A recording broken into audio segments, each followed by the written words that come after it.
Chapter 5, A Sad Parting. A pale streak flew by Kaya and plunged down the hill toward the den. It was Lone Dog. She was barking ferociously with alarm, her teeth bared and her hackles raised. With a long leap, she hurled herself down at the bear. She snapped viciously at its heels and lunged at its flanks. The bear rose onto its hind legs, swatting at Lone Dog, trying to grab her with its claws. There was blood on Lone Dog's back and shoulders, but she kept up her fierce attack. She was determined to protect her pups, and Sparrow, even if it meant her life. Kaya ran into the clearing. She yelled as loudly as she could, waving her arms over her head.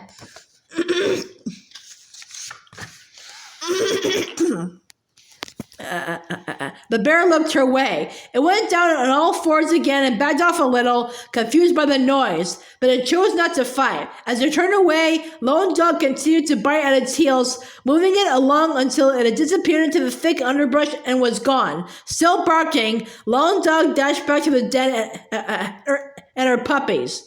Kaya ran to Sparrow. Hugging himself, he crouched against the hillside. He was crying. Kaya threw her arms around her little brother and held him close. Winged Feather came leaping down the slope. "I saw it all," he called out as he came. "Lone Dog fought just like a wolf. She saved your puppies, and she saved Sparrow too." "Aha, you're safe now." Kaya tipped up Sparrow's chin so she could look him in the eye. But if it hadn't been for Lone Dog, you wouldn't have had a chance against that bear. You owe your life to a very brave dog.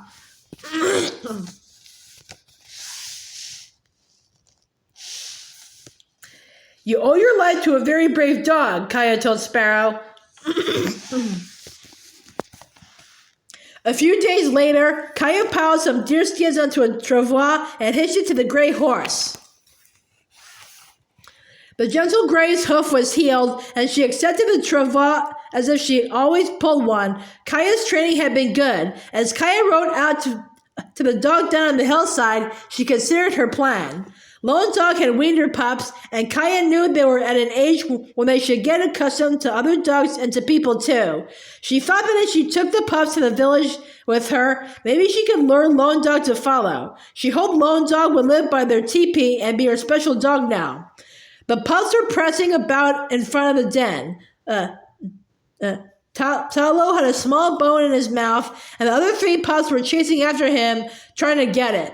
When his little sister managed to pry it away, Talo rolled her onto her back and buried his face in her neck, growling. She patted Talo's face. They seemed to be fighting, but their tails were wagging.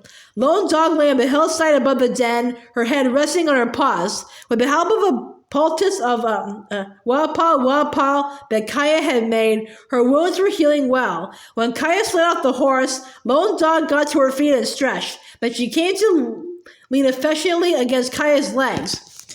Kaya scratched her back just above her tail. "You pups are growing fast, aren't Your pups are growing fast, aren't they?" Kaya said to her friend. "Now they can become part of our dog pack." Lone Dog looked toward her pups wrestling for the bone, then back at Kaya. Would this solitary dog allow her pups to live among people? And I hope you'll come to live with me too," Kaya said softly.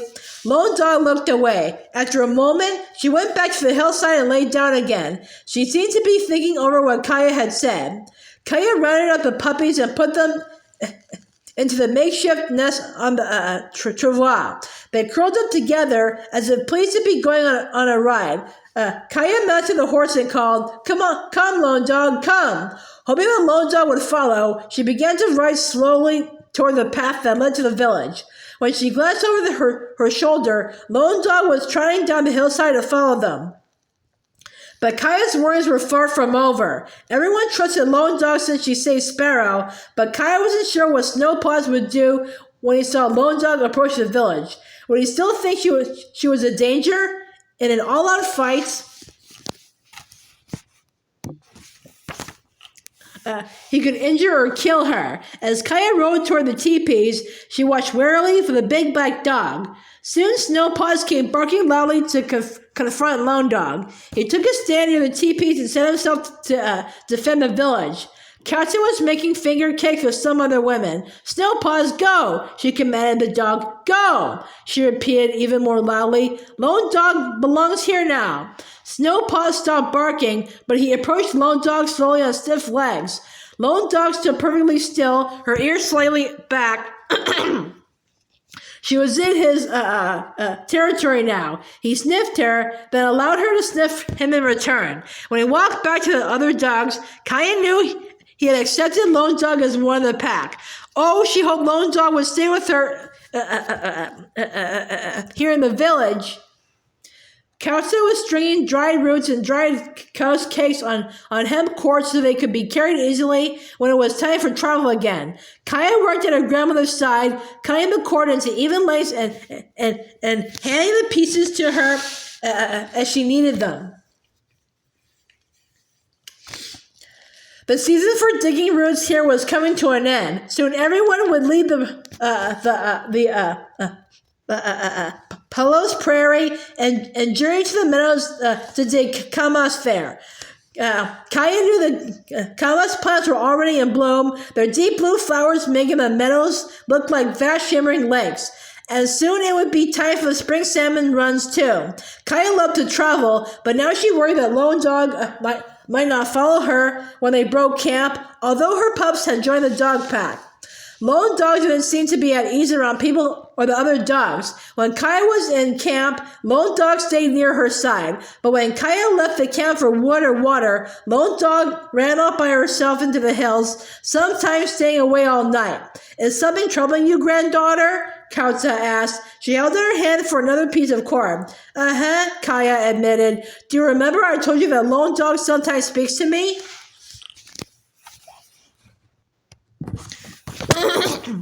What does Lone Dog tell you these days? Kautza asked.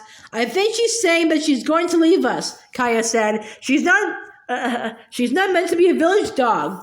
Kautza nodded. It's true that she's different from our other dogs. Perhaps it's her nature to live alone. But I don't want her to leave me, Kaya burst out. I want her to be my dog always.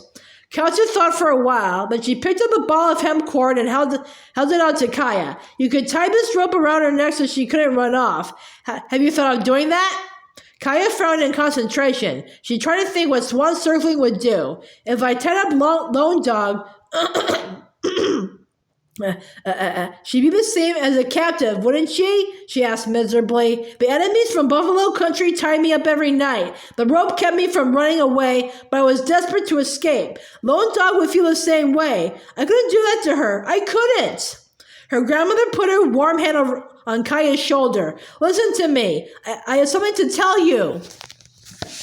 Kaya looked up at her grandmother, who was gazing at her with love and concern. I know it will be hard for you to let Lone Dog go her own way, Kautza said thoughtfully. But as you said yourself, someone who has been a captive understands the powerful need to be free. Can you respect what's best for her? Kaya bit her lip. She didn't want to imagine her life without Lone Dog in it. On the morning, the women began to pack up all their belongings for the journey to the Kalas meadows. Kaya went looking for Lone Dog. She hadn't seen the dog since the men had rounded up the horses the day before and brought them to camp to be loaded for the trip. Kaya looked all around the camp, calling her name. Where was she?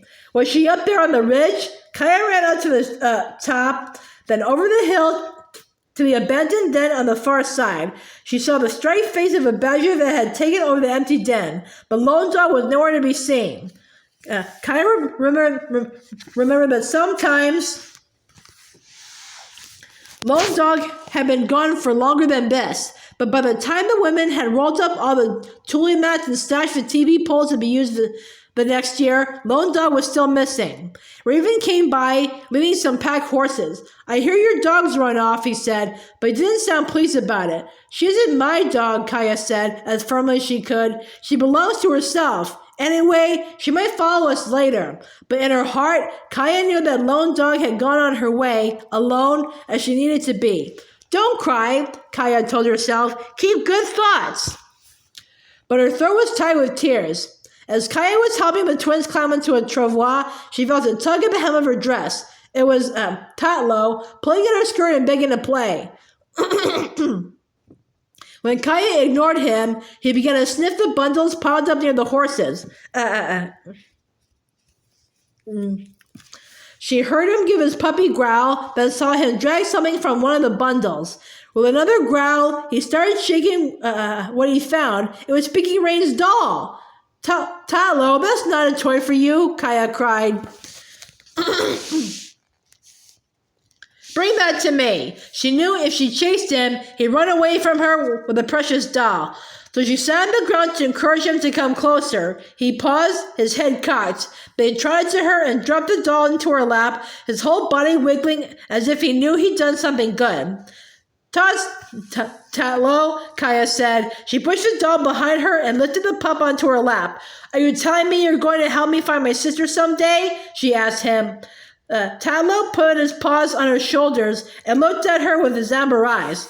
Then he nipped at her braids and licked her cheek and her chin. Kaya couldn't help but laugh at the rough little tongue tickled her face. Jump down now, Kaya told him. But instead of jumping down, Talo turned around and around until he curled up in her lap. As soon as he had his head on Kaya's legs, he was asleep. Kaya gently stroked the sleeping puppy. His muzzle was pale like lone dog's, and his big paws meant he'd grow to be large like her. I think your mother sent you to be my dog now, Kaya whispered to him. We have a long, long way to travel, and I'll be very glad to have you with me.